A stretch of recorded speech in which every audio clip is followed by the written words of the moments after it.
صورتحال کراچی شہر میں ہونے والے بلدیاتی الیکشن کے امیدوار انتخابات میں حصہ لے رہے ہیں وہ پریشان تھے اور انہیں یہ یقین نہیں تھا کہ الیکشن وقت پر ہوں گے یا نہیں ہوں گے۔ کل الیکشن کمیشن نے وضاحت کے ساتھ یہ کہہ دیا کہ ضمنی الیکشن بھی 16 اکتوبر۔ میں تو پہلے سے یہ سمجھ رہا تھا کہ الیکشن وقت پر ہوں گے اور میں نے اپنے تمام امیدواروں کو یہ کہا تھا کہ اپنی کمپینز جاری رکھیں اور ضمنی الیکشنز بھی وقت پر ہی ہوں گے، اور اپنے امیدواروں سے یہ کہا تھا کہ آپ اپنی کمپین جاری رکھیں۔ لیکن بہرحال ایک تذبذب تھا جو کل ختم ہوا ہے، اور اب کم از کم میرے ذہن میں کوئی یہ ایسی سچویشن نہیں ہے کہ الیکشن نہ ہو۔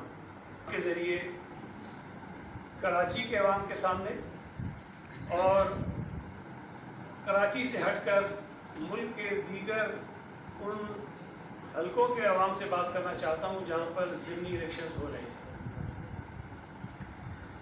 ان انتخابات میں عمران خان خود حصہ لے رہا ہے، سوائے ملتان کے جہاں پر شاہ محمود قریشی صاحب کی جو بیٹی ہیں وہ الیکشن لڑ رہی ہیں۔ باقی تمام نشستوں پر شاید عمران خان ہی ہے۔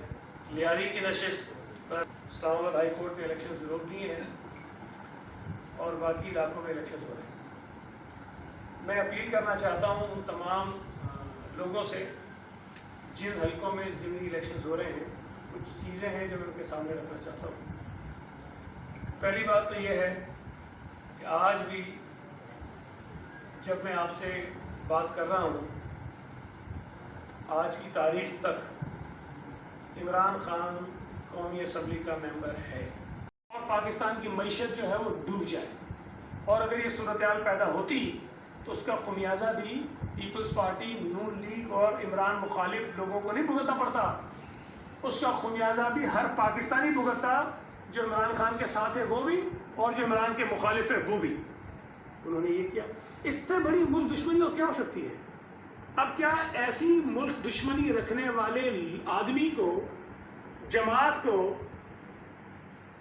لوگ ووٹ دے کر اگر دوبارہ ان کی پذیرائی کرنا چاہتے ہیں، ان کی مرضی ہے، لیکن میں یہ سمجھتا ہوں کہ عمران خان ووٹ کے نہیں جوتوں کے لائق ہے۔ میں تو پچھلے پتہ نہیں 6-8 مہینوں سے کہہ رہا ہوں، جب سے عمران خان کی حکومت ہٹی ہے، کہ عمران خان پر غداری کا مقدمہ بننا چاہیے، عمران خان پر آئین شکنی کا مقدمہ بننا چاہیے۔